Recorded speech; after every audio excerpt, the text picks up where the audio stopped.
Hey everyone, welcome to part 4 of the Staying Well at Home series from the Ascension Wellness Center.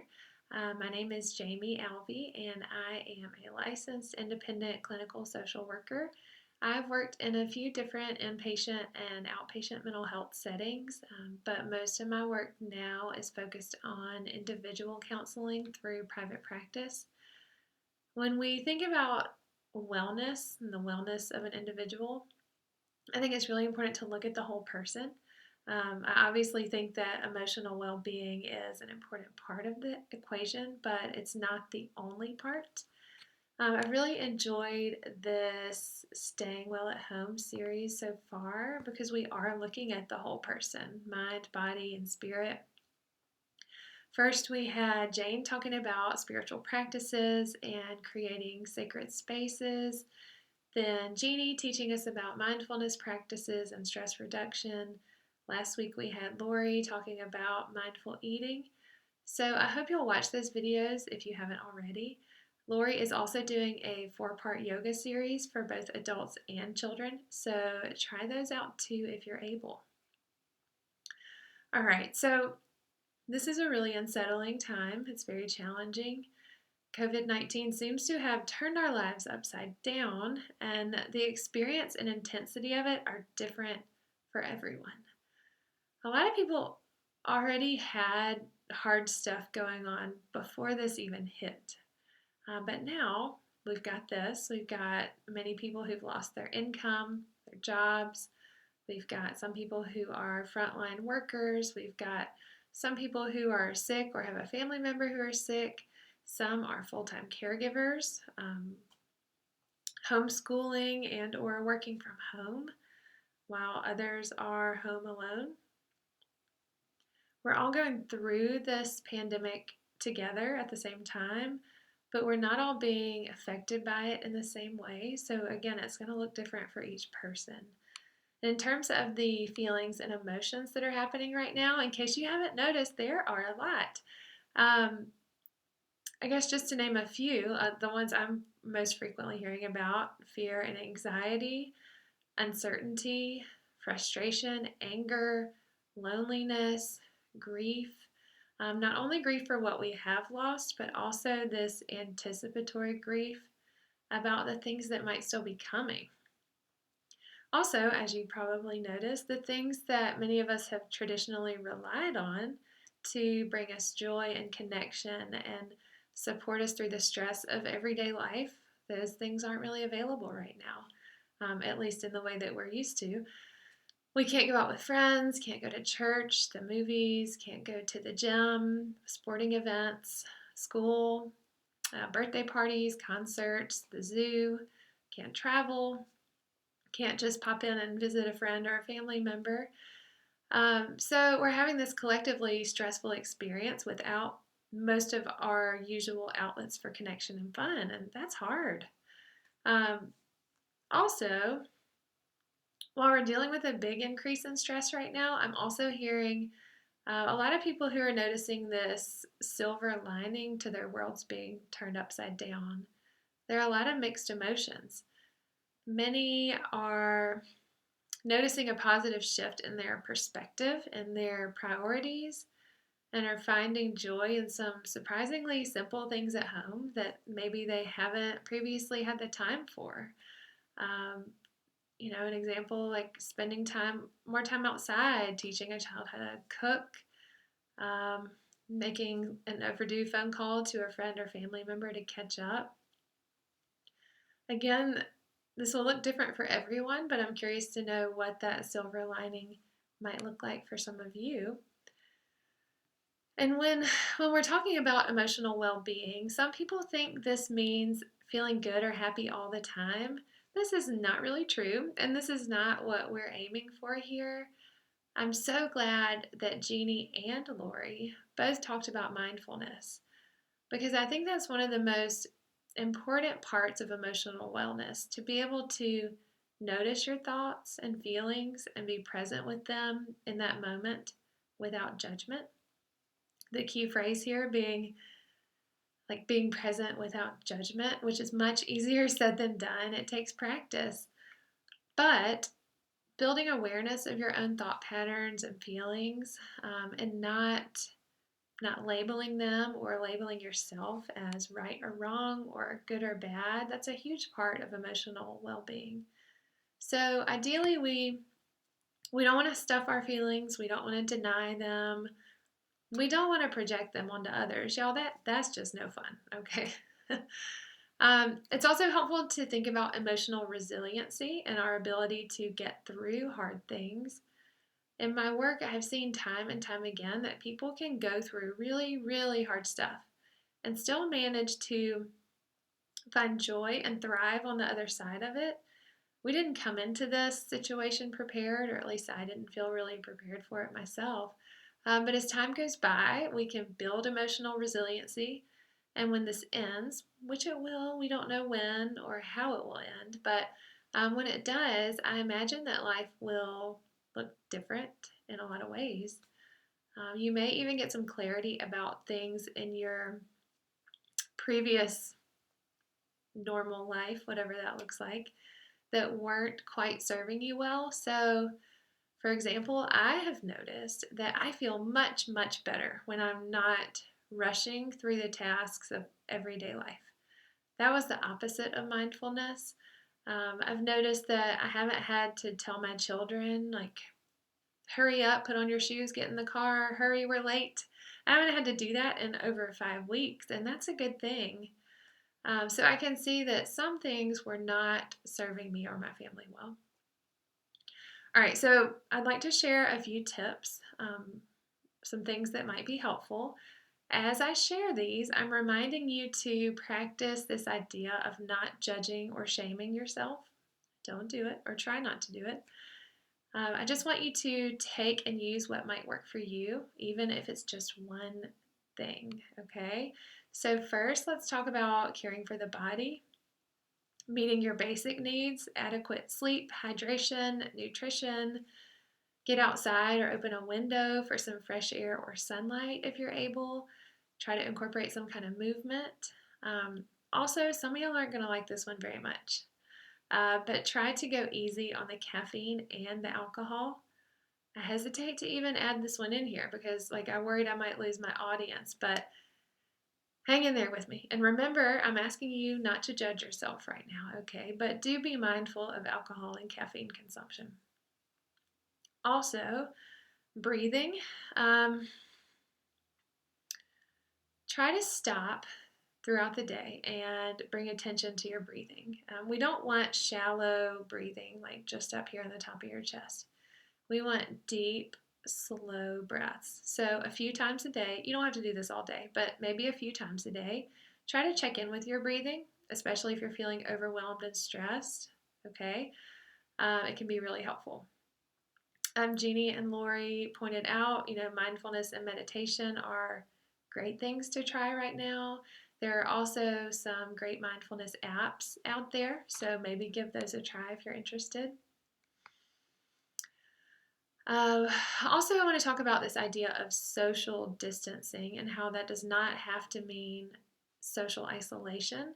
Thanks to modern technology, there are so many ways for us to find outlets for authentic connection and conversation with others without being physically present with them. So this can be through text message, phone calls, FaceTime. I know I just said go easy on the booze and the caffeine, but virtual coffee hours and virtual happy hours seem to be a big thing right now. So do what works for you in moderation, of course.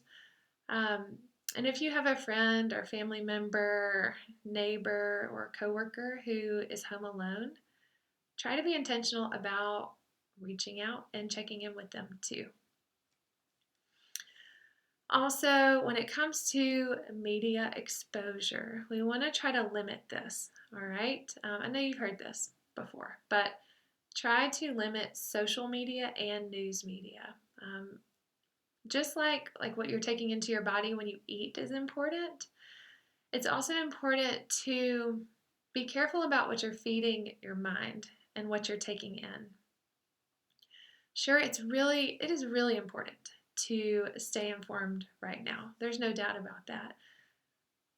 We need to know the facts of what's happening. We need to know what we need to be doing, what rules we need to be following to stay safe and to keep others safe.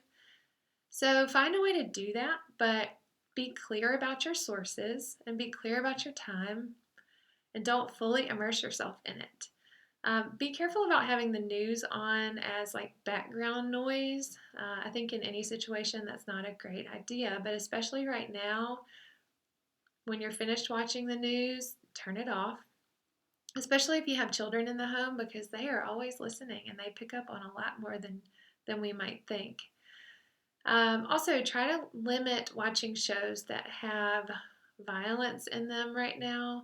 So maybe choose like a comedy instead of like zombie apocalypse things right now.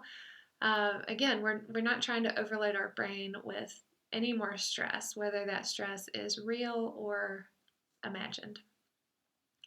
So I'll give you a personal example. When all of this started back in March, I would get the kids to bed and then go straight to the den, turn on the news, and watch TV for like at least 2 hours.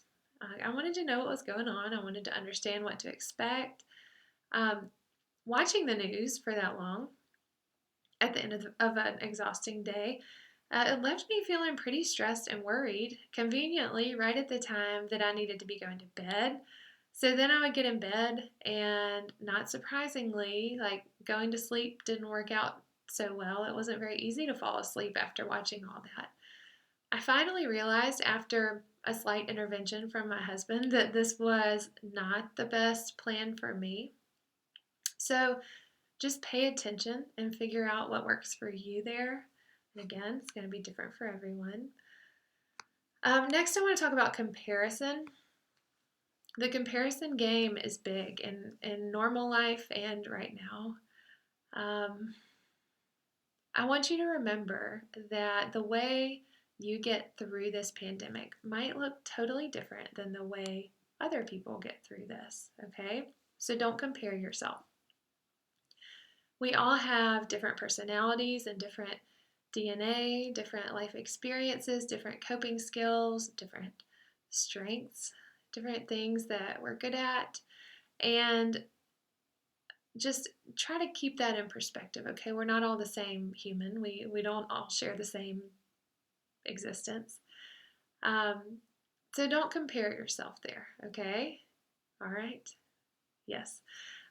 Some people are going to appear to have it all together, right? They're going to have like a perfectly organized house, maybe a color coded schedule. They might have this brand new, like, organic vegetable garden in the backyard.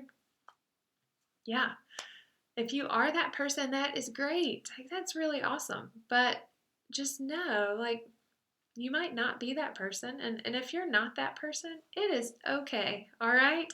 It is okay if you are not that person.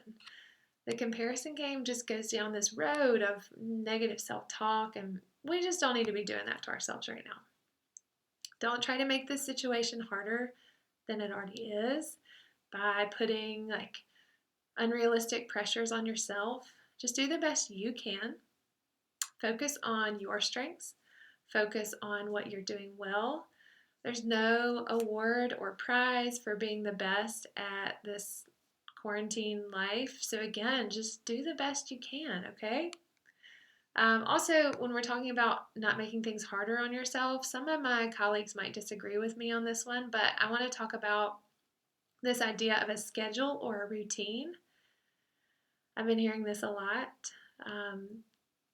Yes, I believe that routine is important, especially with children, but try not to get too rigid with it right now, okay? So if you're able, trying to allow yourself to be present in the moment rather than looking to the next thing or rushing to make sure you start homeschool right at 8:45 or making sure you eat lunch at, right at noon. If scheduling works for you, and that helps you feel good, then that's great. Stick to what feels right for you. But if you're someone who kind of struggles with that or doesn't do as well on a strict schedule, again, allow yourself some flexibility there. We're trying to find ways to make life easier on ourselves, okay? Um, so kind of along the same lines, I want to talk about control, because that's an important thing right now, because there is so much that is completely out of our control right now. So I want you to try to be clear with what is and what is not in your control. Can you make this pandemic go away? No. Can you be careful about washing your hands and following the social distancing guidelines? Yes. Yes, you can control that. Can you control the fact that the grocery store is sold out of toilet paper? Unfortunately, no, you can't control that. Um, can you control the way you treat the employee at Publix who also has no control over the toilet paper situation? Yes. Yes. You can choose kindness. You can choose the way that you react to that person. Okay. So, again, like ask yourself and be clear with yourself about like what is in my control and what is not. Sometimes writing this down can it can be helpful to get a visual of that by putting it down on paper. So while we're talking about putting things on paper, though, another important thing or another helpful thing, if this is something you would enjoy, is creativity. Creativity is also really good for your brain.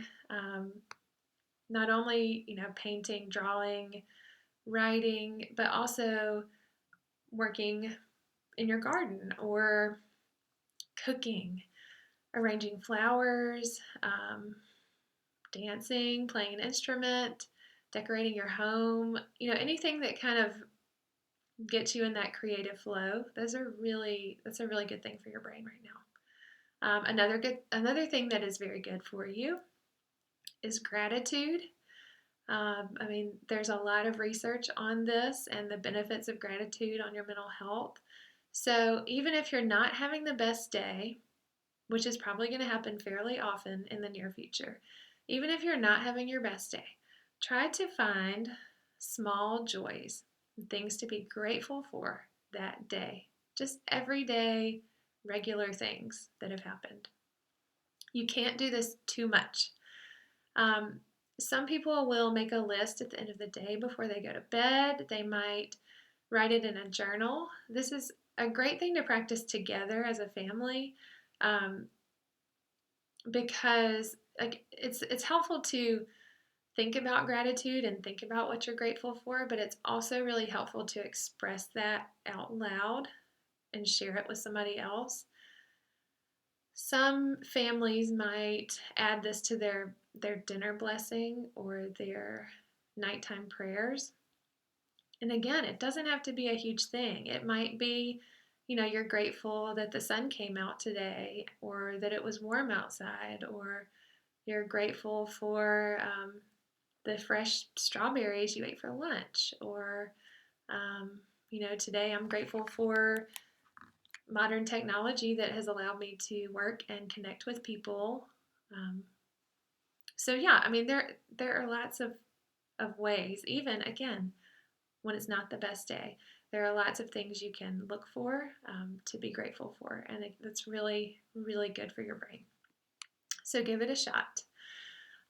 Also, like when we're looking to the future, that can feel pretty overwhelming right now because there are so many unknowns. Like we don't know what life will look like next week or next month or in 2 months. Beyond that, I don't know. So try to break this down and think short term. At the end of the day, it can be helpful to try to think about one thing you're looking forward to tomorrow. And we're not talking about grand things. We're not saying, yay, I'm going to go to Disney World tomorrow. It's like, I'm really looking forward to drinking my morning coffee out of my favorite mug tomorrow. Or I'm looking forward to listening to my favorite music, or finishing a book, or taking a walk, cooking a new meal, things like that. Try to find something to look forward to each day, all right? I think that's the last one. But I want to remind you as you're hearing all this, please practice self compassion and go easy on yourself if you aren't feeling like the best version of yourself right now, or you aren't doing any of the things I just suggested. I'm not doing all of those things right now. I'm sharing all of them in hopes that you will take what works for you, even one thing, um, and not use this as another way to add stress to your plate or guilt yourself for the ways you need to be doing better or doing more right now. Remember, at no point have we ever been like taught how to be well or do well during this type of situation. So try to give yourself and the people around you some extra patience and compassion. I also feel like, as a mental health professional, I need to say that I fully recognize that there are many people out there who are really struggling right now and feeling hopeless or feeling like this idea of emotional wellness or resiliency are out of reach for them.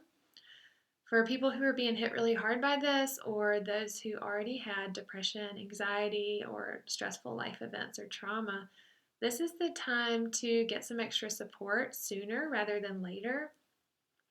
If you're watching this, you obviously have access to the internet, so you can search for local and national crisis lines. There are several out there that are available 24/7. If you're interested in counseling, please remember that almost all therapists, myself included, have transitioned their practices to teletherapy, so you can um, see someone remotely. Most insurance companies are covering teletherapy, so that's good news. If you're in Birmingham, I would be happy to confidentially connect you with a counselor, so feel free to reach out to me. Psychologytoday.com is also a great resource for finding counselors in your area who might be a good fit for you. So maybe try that out if you're interested. So again, like I'm really encouraging you to ask for help if you need it. I think that's all I've got for now. Thanks so much for watching. I hope you'll let me know if you have any questions. Y'all hang in there. Be kind to yourselves. Be kind to other people. Stay tuned for another video next Thursday from the Ascension Wellness Center. All right. Thanks, y'all. Peace to you and your people. I'll see you around. Bye.